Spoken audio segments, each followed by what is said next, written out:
and welcome to the Last Looks podcast, a show where we catch up with talented hairstylists and makeup artists in the film and television industry. We'll pick their super creative brains and find out all the good stuff. Join me, your host, Jamie Lee, in finding out what's what in the hair and makeup departments around the world.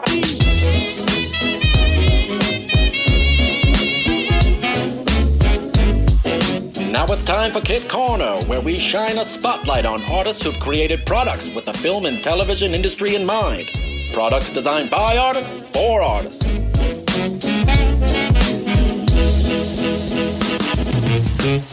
Hey Tina, welcome to the Last Looks podcast. Thank you, Jamie Lee, for having me. I'm really excited that you're doing this. I think it's going to be fun. So congratulations to you. Thank you. So today we're going to chat about skincare. You are a professional makeup artist working in the film industry and have developed your own line called AbOvo Skincare. Now let's start with the name AbOvo. What does that mean? AbOvo is Latin, and it actually means the start or the beginning. And we have a line on our packaging that says, take your skin back to the beginning with AbOvo Skincare. That's awesome. So what was the beginning? How did it all start for you? Well, I'm a makeup artist, as you said, and I get to see a lot of skin kind of up close and personal because that's the palette that I work on. And I kept seeing skin over and over that was dehydrated, really dehydrated. And at the time, there was a lot of products that were new on the market or newish on the market, and they were, retin-A's and chemicals and all kinds of things. And, maybe the dosages weren't figured out. I'm not exactly sure. And so when you go to put makeup on parched skin, then it creates all kinds of issues for your day. So I was actually on a job when I was shooting in a health food store, and I found a spot to hang out off camera. And it was in the skincare aisle. And I spent about 3 days for hours and hours and hours just reading labels and then writing down ingredients and then going home and trying to figure out why these ingredients were in these products. It was before iPhones, so different process then. But I decided to contact some of these skincare companies and I ordered a few products. And although they were nice, they didn't quite have the quality or the ease of use that actors are sort of used to. So with the help of one of these companies, I decided I was going to naively develop my own skincare line. And that took about, 3 years of research and development and finally ended up with the products we have now. That's awesome. And how do you find that AbOvo works under makeup? AbOvo works really great under makeup. And it also actually works really great for touch-ups because it's very emollient and it's very hydrating. So it's a great skin prep, but also it helps revive the skin after you've been shooting, a few hours. Things start to dry out a little bit and it helps brighten it up and freshen it up.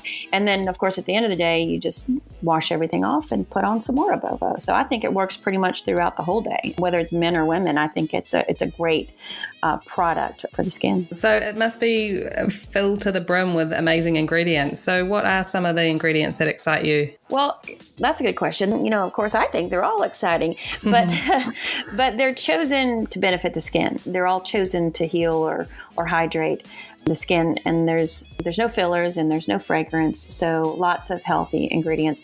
Healthy oils like sunflower oil, grapeseed oil, avocado oil, almond oil, emu oil, jojoba oil, shea butter, all natural, healthy ingredients. And like I said, there's no fragrance, but the scent comes from those ingredients and it smells terrific. And a lot of people tell me it smells like a spa, which is nice. A bonus. Yeah, it is. I feel nourished just hearing all those ingredients. Oh, well, if that makes you feel nourished, imagine how AbOvo will make you feel when you put it on. Exactly.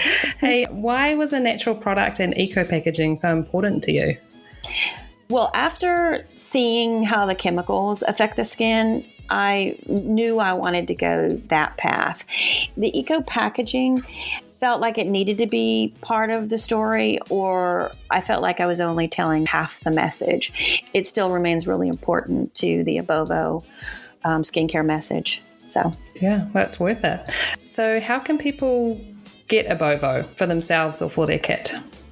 Well, everyone should have it in their kit. Let me start there. The easiest way to get it is online through abovoskincare.com.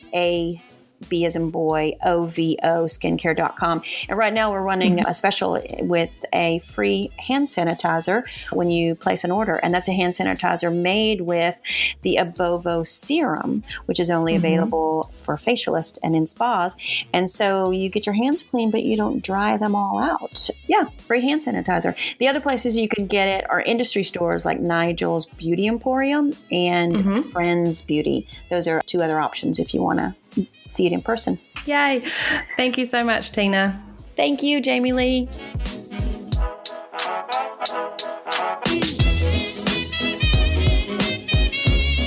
Today on the show, we're speaking with makeup artist Morag Ross and hairstylist Kerry Warren, the personal makeup and hair team to Cate Blanchett on the show Mrs. America.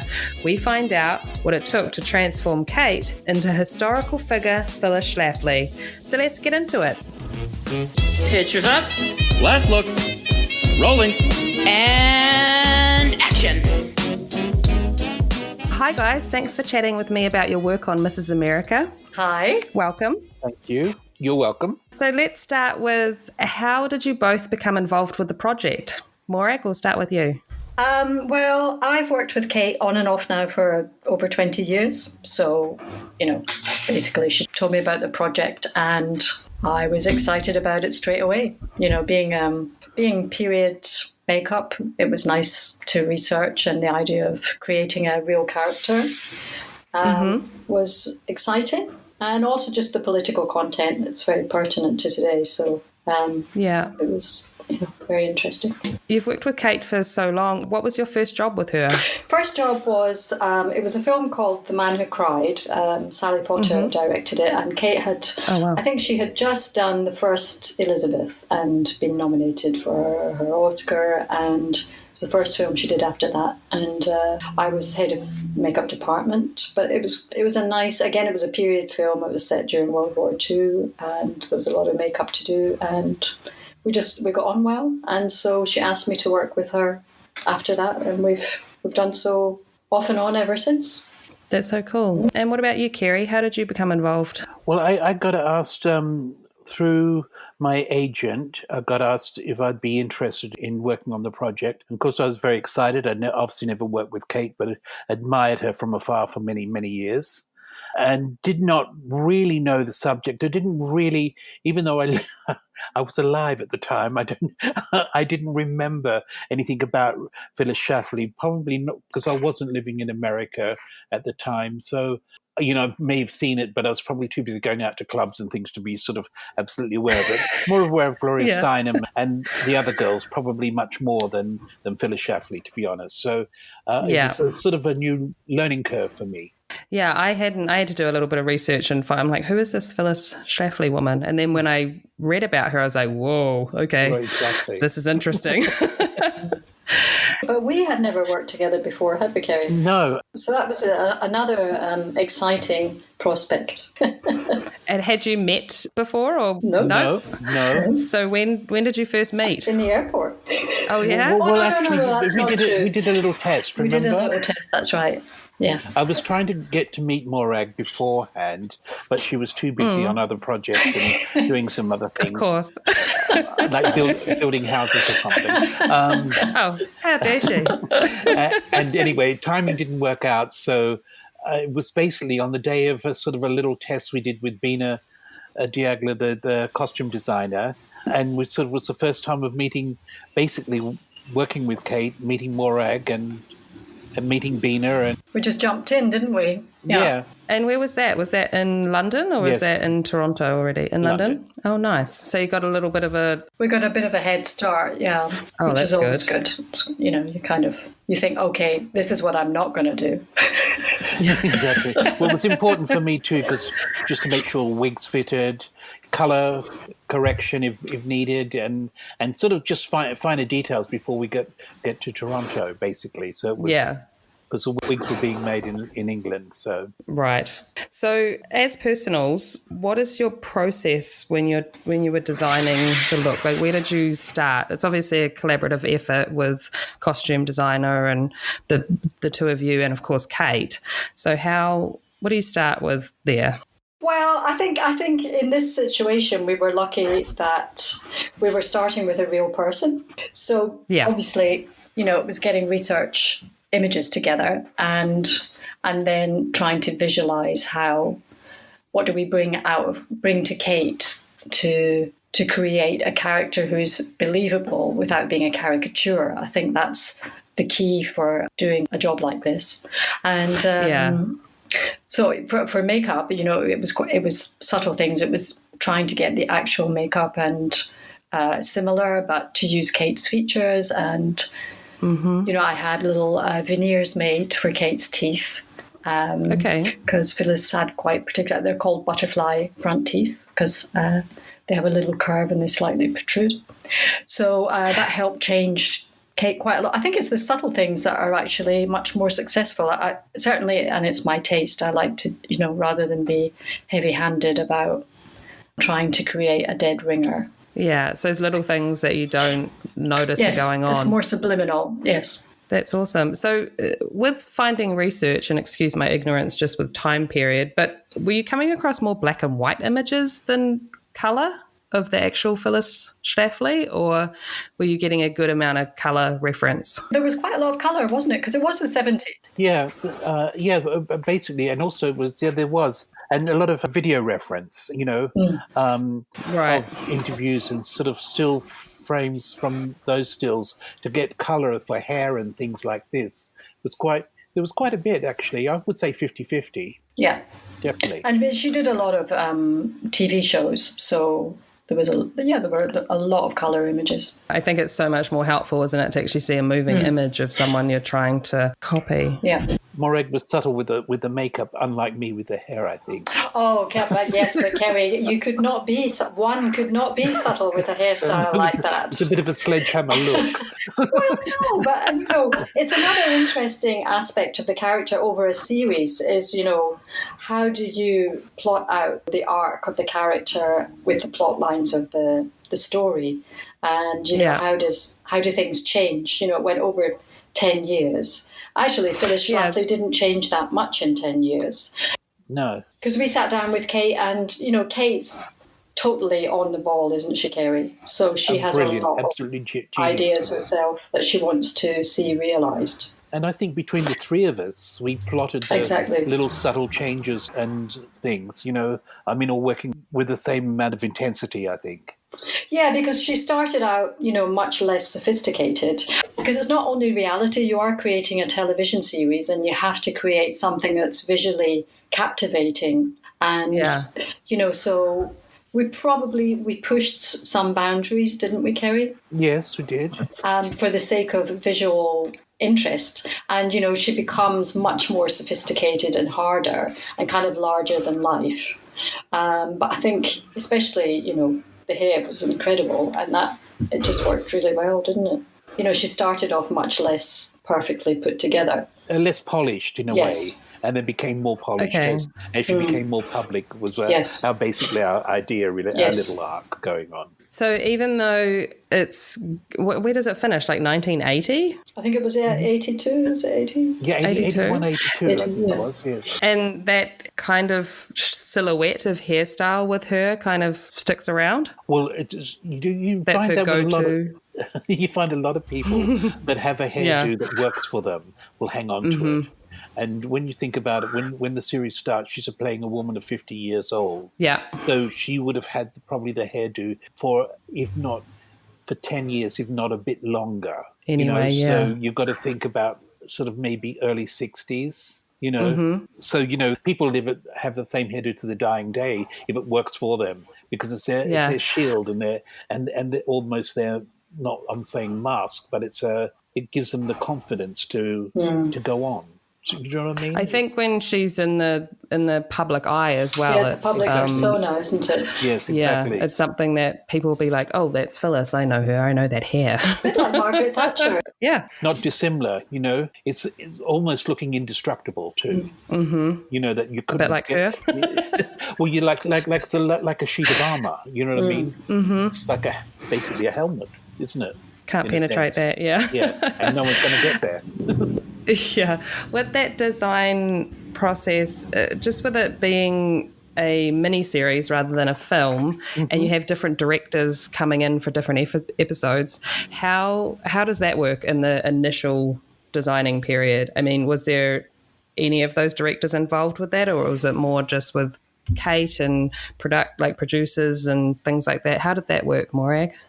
Well, it varied actually. It did vary from director to director. I think though that because the character is established in the first episode, the idea is that new directors had to be quite specific and small because the character was already, it was more to do with narrative and things that were happening. You know, if Phyllis looked less put together because, you know, she was on her own. There's one scene when she's in her bedroom and Kerry, you know, she has no makeup on. And so, Kerry, you can talk about, remember when she had the glasses on in the mirror? So things like that, obviously the directors, you know, wanted to know what we were going to do. How you'd wear that hair to bed, so to speak. You know, so, and how she would preserve it. So she still looked like Phyllis, but not with her helmet on, so to speak. Yeah. So there was things that we played into that day, depending on, you know, what the script was, like whether she had it in pin curls going to bed or whether she had clips trying to preserve the wave or... And also, Kerry, remember there was the main scene in the hairdressing salon. Yeah, exactly. Yeah, so earlier on, Oh, yeah, with the rollers and having her frosting. Highlights done. Yeah. Nerve-wracking, pulling hair through a cap, Kerry. I think I had a little help from a friend. Thank you, Jamie Lee. Not something I thought I'd ever do, but... They were beautiful. You did a marvellous job. No one would ever know. How many wigs did you have made for Cate? I had 5 in total. Oh, wow. That's helpful. So were they all the same or they varied in colour? And 4 was exactly the same. Varying degrees of highlights. Some had towards the end a little bit more frosting in, a little bit more highlights going on. Okay. Earlier ones was a little bit more somber and a little bit more subtle, and then there's a flashback, which is a still really now of her getting married. So it was sort of like late 40s. So that was one wig, and in a brown, sort of like a very like a normal brown, sort of like a light brown, really. And then obviously you can see Phyllis like a darker blonde with highlights. And I had those 4 wigs like that, plus 2 switches, plus 2 small pastiche pieces that I used to create the look, depending on degrees of height and volume that we were creating for that particular scene. And also had a little synthetic wig which she wears as a disguise wig. It's a little chalkboard, sort of meant to look over the counter, sort of little pull-on job.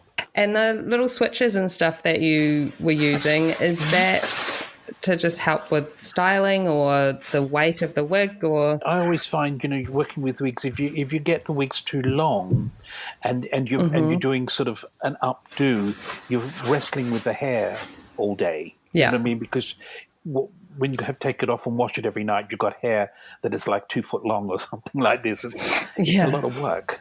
And also the real Phyllis, when you look at the reference, you could see she was wearing hair pieces. You know, it sort of got a little bit more volume as she got older. And that, as we know, that's really not the way it works in reality. So there was some sort of things going on. And to be able to create these chignons and to get the balance, you know, because... to get the correct balance and proportion for Cate's face as well, I just needed to add more hair points. So it's helpful just to have these little bits to pop in. Not that I use them every day, but they were up my sleeve. So when you created the look, sort of set into a French twist, and then added chignons on top of those. So you be able to get my French base and the twist right, and then apply the little pieces on top. To finish it. Okay. And she has those two little curls down in front of her ears. Yeah. Which is a really classic Phyllis look. I mean, she had them basically, I think we only ever saw one picture without them, wasn't it, Morag? I think that's right, yeah. And you cut those into the wig, so they were there? No, I used little separate pieces to be able to get them to lie flatter to the face, because quite often, when you set a wig to get the look, and I would set it in rollers, it sort of sits out, especially if they're short, it sits out at right angles. Yeah. Because you're lifting from the root. Even with a flat pin curl, it was still lifting a bit. So I decided to slide them up underneath the lace so they fit to the face, so it skimmed the cheekbones more than sort of like antennas, so to speak. Yeah. Tricky. In the makeup design, and more specifically the colour palette used, is that something you kind of set out in the beginning when you're doing all the testing, or does it constantly evolve and you're kind of working it out as the shoot goes along? Well, I was in a similar situation to Kerry, really, because she was very stuck in her ways, and she always wore this frosted blue eyeshadow, as far as we can see. I mean, for all those years. But what we decided to do collaboratively was, when she was doing the television appearances, she wanted to have thicker makeup, and I just pushed it so that, in the same way of talking about looking more polished, she becomes more sophisticated looking, even though it was still the blue eyeshadow. Yeah. Because Kate is such a striking woman anyway. She does look really strong and polished and put together by the end. So the actual palette of the makeup was decided from the beginning, but it was just punched up for certain scenes, and it pulled together, as the series progressed. But then, again, it was nice to have those dips when she wasn't wearing any makeup, when she was at home, when you saw the private Phyllis as opposed to the public persona. It's always very nice again when she lost that mask, really, and that layer of protection. It does allow you feel that you're seeing more into the real person. Isn't the first episode where she's doing the swimsuit? The beauty pageant. Kind of modelling. Yeah, it was at the beauty pageant. Yeah. And her eye makeup was quite strong for that too, wasn't it? Well, her whole makeup was, I think I really decided to go for it. We could have gone two ways for that scene, actually. Because it was a beauty pageant, Kerry and I, we saw the costume, we discussed it. Kate actually did say on the day, I seem to remember, she said, well, I think Phyllis would look like she's done her own makeup for this. And I remember thinking, that's not going to happen. Because I think you never want to hear that, do you? Well, I suppose you might do. I don't know if it's a comedy. But I just thought it was an opportunity. Again, as a television program, it's a visual opportunity. You want to do something that really has got a little bit of a wow factor. So, that Kerry and I just talked about it, and we said, she's got to look amazing, It was absolutely beautiful. I mean, extraordinary. But also the hair, so it was much more the epitome of, I said, you're going to look as if you've been to like the best department store in town and somebody's done your makeup, which actually I remember my mother used to do in the 70s, albeit in Glasgow. But I remember when she had to go to a really big once-a-year event that she wore an ankle-length evening gown to. She would go to, I can't remember the name of the big store in Glasgow at the time, but anyway, that's where she would go, and she would have her makeup done. So that was my ground of, reality for pushing the boat out for that scene, really. Absolutely. And I think that's, probably part of who Phyllis was, to make that appearance, to have herself put together to be on show. Oh, yes. I don't think she would have gone out there if she thought she was going to be the laughingstock. But also it was a red herring too, wasn't it? Basically. Yes, exactly. That's a good point, Kerry. And then, just to give it sort of like, what is going on here? You know what I mean? Is she entering a beauty contest? Yes, but you're absolutely right, Kerry, because it opens with that. And it's called Mrs. America. You see a beauty pageant and Kate looking very, very glamorous. Like a beauty. Absolutely, yeah. And you don't know at all that it's actually going to be about the political situation in the early 70s in the States and the ramifications of the Equal Rights Amendment push. Yeah, it's a great way to start it, actually. Those bright lights on stage, looking all glamorous. Mm-hmm. Yeah. It sort of draws people in, doesn't it? Mm-hmm. People might just have, thought, oh God, this might be deathly dull if they, Morag, with Kate's skincare and prep routine, is it different for something like this as opposed to her character from Thor Ragnarok? Like, just with those makeups being so different, is there a different approach with skincare and prep? I don't think so. I think the basis of any makeup is really good skincare and skin prep. The better your skin is, the less makeup you're going to have to put on top of it. And so it's a big part of work as a makeup artist. I take it really seriously. And I really enjoy looking after somebody's skin in before actually putting any makeup on it. Before starting, yes, I do a facial and like a little mini facial in the morning. We had very, very early starts, and it just wakes up the skin, it flushes out the toxins, gets rid of puffiness, and preps the skin for a very long day. Yeah, was Kate working most days throughout that shoot? She worked a lot, didn't she? We had some moments when she didn't work, but she's also quite busy. She had other commitments now and again, so it was quite a full-on schedule for 5 months, wasn't it, Kerry? Yeah, it's pretty full on. There's blocks of time where she had to go away and do press and things like this for some other projects, but it was pretty full on when she was there. But it's not like her skin is really getting a break, is it? I mean, so you really have to be on top of that, I guess, Morag, don't you? Absolutely, yeah. You have to really good cleansing, really good exfoliation, and little mini facials. I mean, she looks stunning. So whatever you're doing is... It's working. It's working, absolutely. So shooting in Toronto... How did you find that? I saw Niagara Falls after I wrapped. The thing is, I think because of the long hours, I was using the days off to rest, basically, or go in and prep my wigs and things, because there was constantly work to do on it, sort of at the end of the day and even getting everything ready for the next day's shoot and things like this. So I'm pretty pedantic about those things. I don't like to walk in and sort of be flummoxed.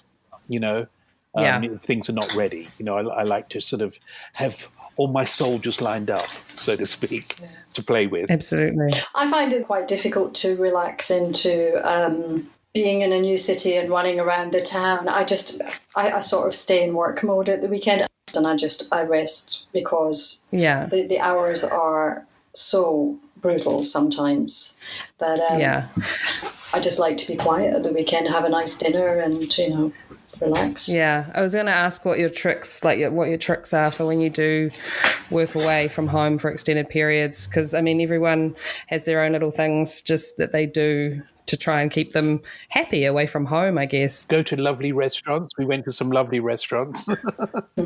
Eating well. Eating well. Exactly. Actually, I cooked a lot. I decided to, I can't believe it now. Well, no, actually I can. I decided to go on a cleanse. And I think it gave me another sense of order. Mm-hmm. It was quite a strict cleanse, but I just felt that it gave me a lot of focus. I didn't drink. And I ate very good food, and every weekend I would just spend the weekend cooking. I'd go and shop and I would cook my own food for the following week. And that was actually how I got through it. Yeah, I think it's having that like home type routine when you're not at home. And you feel that it's something that is yours, because really on a film set, you're giving everything to the film set. Yeah. Don't you think, Kerry? Yes, exactly. It's you put blinkers on almost. I do. You know what I mean? Mm-hmm. So this is what we're here. This is what we're going to do, and do to the best of your ability. I think. Mm-hmm. Yeah, I think I do the same thing. When I'm working, and that's exactly. That's kind of it. And also because we all know we could be asked at any moment to do anything. Like, oh, we're going to work for another. We have to get this. We're going to work for another couple of hours tonight, even if it's already midnight, or we've had to change the schedule because their plane hasn't arrived, or they're not feeling well. Available or whatever. Yes.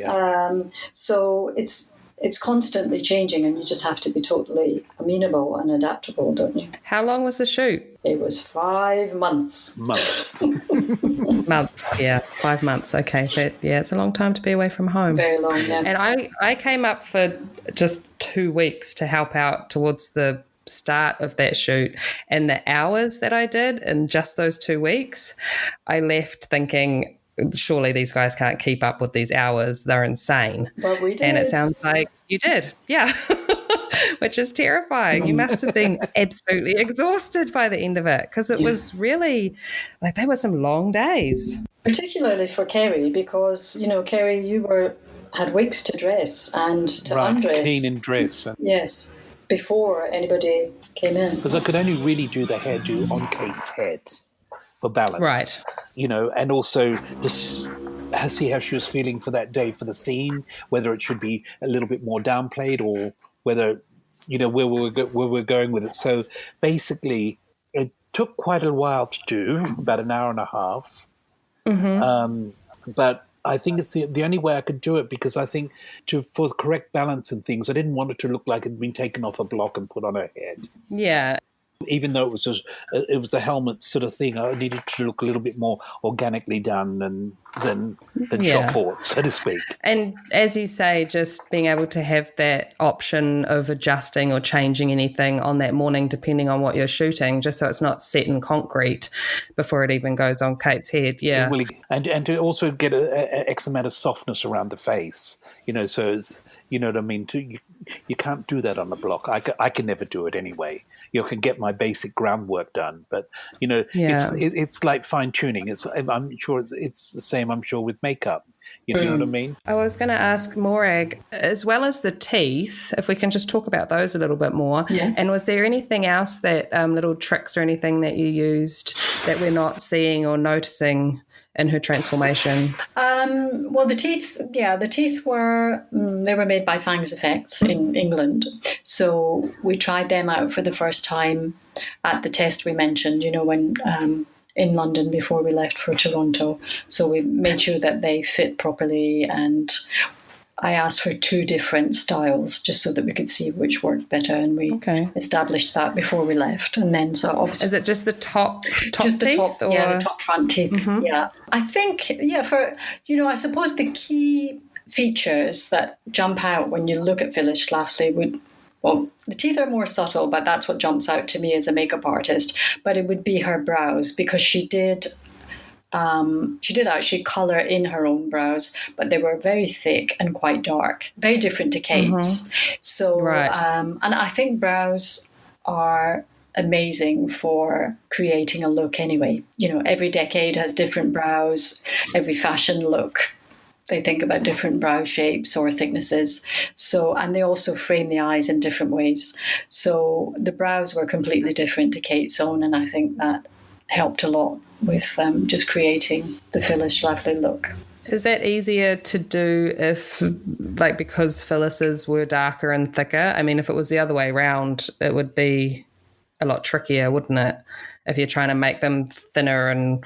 Yeah, I think it depends. It totally depends on the brows that you're working with. Because Kate's brows are quite neutral and they're not particularly thick, they're not particularly thin, you can actually work with them. So it's a nice base to start with. Yeah, it's a great base to start. It's a bit like if you want to do a film with aging and youthening. If somebody's middle-aged, it's much easier because you can go either way. It's just like with hair. If someone has a soft natural wave, it's easy to go straight. It's easy to curl it. Yeah, exactly. Yeah. Really fortunate. But I definitely think the teeth and the brows.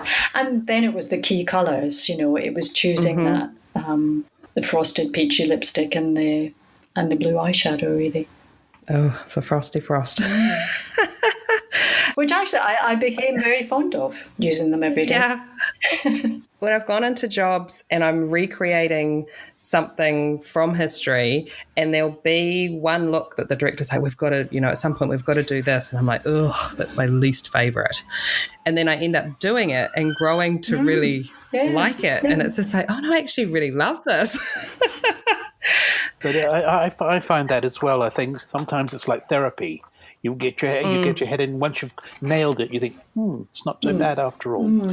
Yeah, it may possibly be the fear of looking at it going, oh, I'm not sure about that. The anxiety rather than the actual Exactly. thing.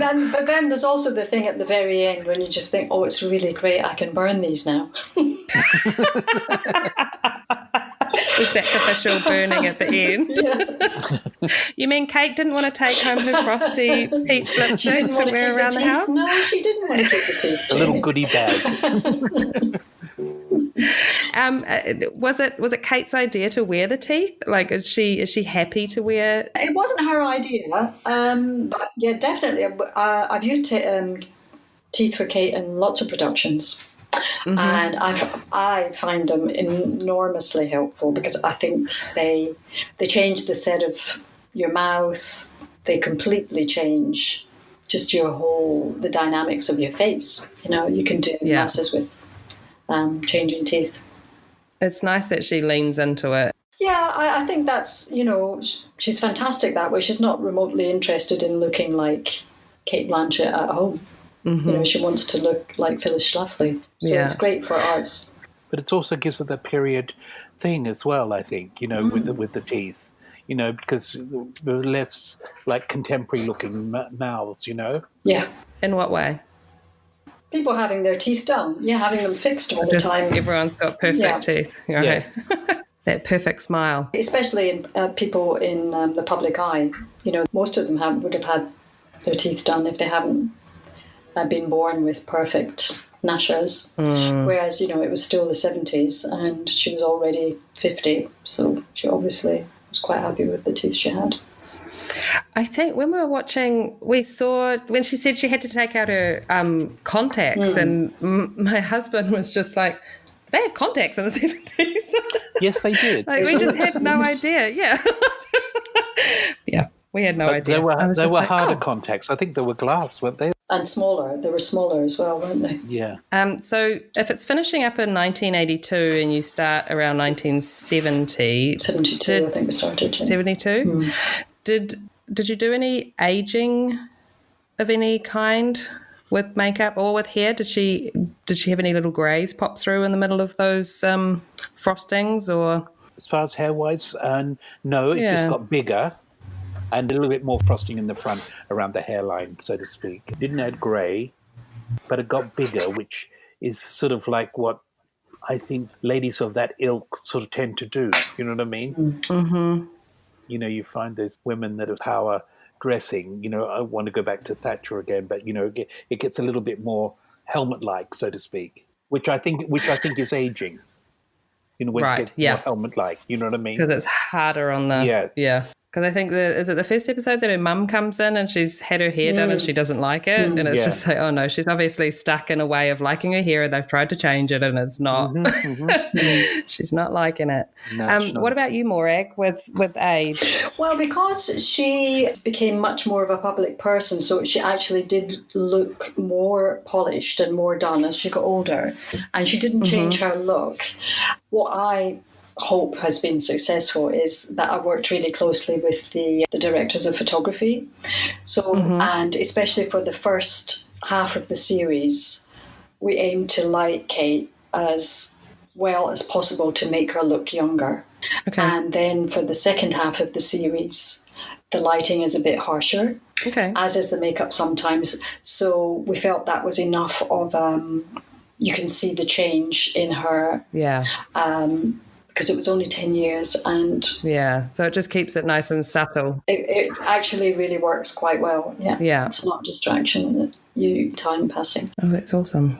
Discussing the looks and creating the looks, to me, is the most exciting part anyway. Yeah. Well, it helps when you have a great team that you're working with when you're dealing with hours like that, I think. Well, it was a fabulous experience working with Morag and a great honour to be working with Kate, and both of them actually. And I'd love to have the chance to do it again one day. Likewise, yes. Yeah, we did have a great time together. No, I really enjoyed it. Apart from the hours and things like this, fantastic. Yeah, I think also, though, what's really interesting is when you're working as a personal, It's quite fantastic to see the finished series because quite often there's a lot of stuff being shot that your artist isn't in. And when you see it all coming together, there's a huge sense of satisfaction and absolutely teamwork with the rest of the makeup and hair department and the rest of the cast and crew, really. It's amazing to see all that coming together. Because I guess you guys were really in the Phyllis Schlafly camp, weren't you? You weren't we were doing too much with the feminists and libbers and all that kind of team. So to see it all come together, and the silhouette of those two groups of people is quite different. I love it. Yeah, it works very well to tell the story, doesn't it? Absolutely. I think the hair and makeup department did a incredible job, actually. Yeah. It was a great pleasure to work with everybody. Yeah, it looks like there's a lot of speaking roles throughout the series. So it's a lot of people coming in and a lot of historical figures to kind of match, which is a task within itself. Yeah, it's incredible. And finally, is there a tool or product that you guys just can't live without having in your kit? Let's start with you, Kerry. My Mason Pearson brush. I would the love actually for the Mason retire. Pearson brush. If they go out of business, I'd retire, I think. You'd have to go out of business and then lose your brush. Exactly. Maybe they're out of business. I just haven't realised. They're still going strong. No, I love my Mason Pearson. I wouldn't be able to do a job without it. My natural bristle brush, magic. I don't know what mine would be, actually. I think probably something like tweezers. Just for making the skin really, cleaning up around the brows, obviously, but tweezers are very handy for many things, for picking things up, for applying lashes, for the odd chin hair, perhaps. I don't know. Tweezers are quite amazing. Certainly on a desert island, that's what I'd want. Really? God, yeah. That's amazing. Well, think of all the splinters and everything you'd be getting. You'd be getting splinters. You could pluck your legs, if you'd hairy legs. You'd have all the time in the world. A bit like now, while we're in lockdown. What are you going to do, Kerry, with your Mason Pearson on a desert island, for goodness sakes? Come on. I'm going to have to take a couple of weeks to play with, I think, if I'm on a desert island, because I'm going to do much with my own. You could become one of those amazing sand artists. You could use your brush in the sand. Yeah. Or beat off the foe trying to get onto my desert island. You're going to have to grow your locks so you've got something to brush. Yes. You could use it for your beard, though. Yeah. Oh, yeah. I imagine the Mason Pearson came in handy for brushing out the sets that you're doing. And the hairspray and the backcombing, amazing. Yeah. Like, how did the wigs hold up after all that? Really, really fantastic. They were made by Peter Owen in Bristol. Beautiful. And they were absolutely fantastic. They really actually held up incredibly well. Well, it was basically a roadmap, the hair, how I actually did the hair. I would do it in about 5-6 sections. It's the only way I could figure out how to do it because of trying to recreate the look to get the balance and the height and things like this. So basically what I would do is I'd set it and I'll put it in the oven, bake it, brush it through, backcomb my hairline, and then leave the rest absolutely natural. Using setting lotions and things like this around the hairline to get that crispness. So I found that when I tried to do it without the lotions in, I wasn't getting enough period. It was looking too soft. Right. I thought almost, when you look at Phyllis, you almost can smell the hairspray. Right. And it had that sort of crunch to it, I think. I was just going to ask if you have a favourite setting lotion to use on the wigs. Well, I never, for years, I haven't used setting lotions. I mean, it's one of those things. I had to scrounge around, and sort of I tried a few, but I finished up using Techniply. Yeah, that's my favourite. Because it sort of gave me exactly what I needed. It gave me that sort of crispness that's almost, you feel like the hair's going to snap if you brush it sort of look. So basically teasing the front, before I even put the wig on, it was still on the block, because I find, backcombing a wig on someone's head, you can't really do it. You basically take the wig off again. You lift your lace and whatever. Yes. So, and then dress the hair, finishing off by using a small pastiche piece on the top to give me more height. And like I said before, the switches at the back to finish it off. But it was like I called it my roadmap, Your roadmap, yeah. I normally call it my puzzle, with my puzzle pieces that I put together, and I have to memorize it. Well, exactly. I know I'm not doing hair, but I call mine a recipe. And I have a sticker up beside on the mirror. And I have to do the makeup in the same way every day. And I have in the same order. I find it's a bit like baking a cake. And if there's an interruption, I often get myself in a pickle because I'll forget something. And that's why I have the sticker on the mirror. I have done that as well, especially when doing makeup and hair. And it's just like you have so many things to think about. You're like, I got it. Get it in the right order. I don't want to be doing that before I do that because then, I have to have all my things laid out the same, so I know exactly where they are to be able to get them. Where to find them, yeah. Well, Morag actually found a little trolley. It was Morag's idea. The little trolley. So I finished it. So we became trolley dollies. I finished up having 2 of them. I couldn't get enough, which I love because it reminded me of the salon days, when I was a kid, sort of walking around with my tray of rollers and walking around with my tray of pins and sort of that they're all there next to me wherever I move. So it was like perfect in a way. Oh, it's so helpful. I mean, were you guys working on Cate in the same chair? No. We had our own little chairs. Kerry, you needed a lot of space, didn't you, because of all the wigs and things? I'm not as slim as Morag, by the way. Well, not with trolleys attached to you, no. One at each hip. I had a trolley too, Jamie. But nice. No, because I had all my wigs all blocked and set and all my girls lined up, so to speak. So I took up quite a bit of space. But you each had your time with Cate separately. Absolutely. She's incredibly generous with her time. Oh, that's nice. She didn't rush us at all, really, did she, Morag? No, she's got the patience of a saint. Just respectful of what you guys need to get done. Yeah, absolutely, that's great. Yeah. To get to where she needs to be. That was a great pleasure. Yeah. And not that we sort of shirked around or dawdled or anything like this, but it was sort of basically, I certainly needed the time, Yeah. I think it's the most time I've ever taken to do a hairdo in my life. But it was worth it. Maybe I'm just getting old and slow, but Well, it is a hairdo. I mean, come on. Cate did say to me, she said when I first met her, she said, "This is a challenge for you." She was correct. So it's a good thing we like challenges, huh? Exactly. Exactly. What was the most challenging thing on the shoot for you guys, Morag? I think the most challenging thing was probably the hours. To be honest, once we had our look down, we knew what we were in for every day. Mm-hmm. I don't know how you feel, Kerry. I suppose there were times when we went into a new phase towards the end when she's giving the speech at the big rally and she wanted to look really quite, larger than life. And so I suppose those days we went in with a certain amount of trepidation because we were having to push the envelope, and we didn't all test for all of those, did we, Kerry?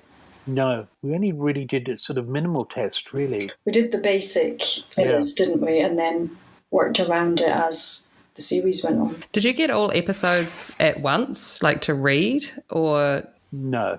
Were they coming as you were shooting? They were coming as we were shooting. Yeah, and changing quite a lot, yeah. Yeah.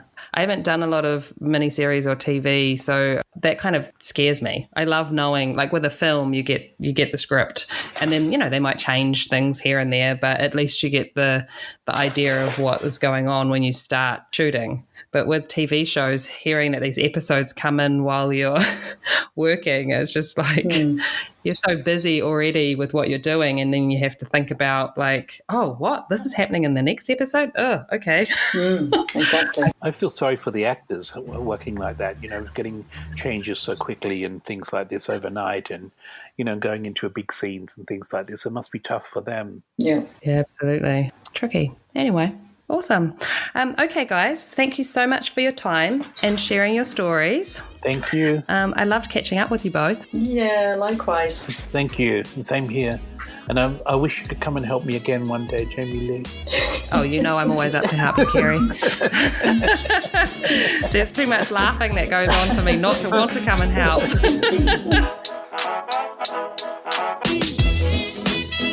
If you would like to check out Morag and Kerry's handiwork on Mrs. America, you can view it now on Hulu. For links to keep up with more of Morag and Kerry's work, go to our Instagram at The Last Looks Podcast or in our episode notes at www.thelastlookspodcast.com. The Last Looks Podcast would like to thank Brett Stanley and Sabrina Castro. The song Fun Time by DJ Quads. Thanks for listening. Until next time. That's a wrap, people.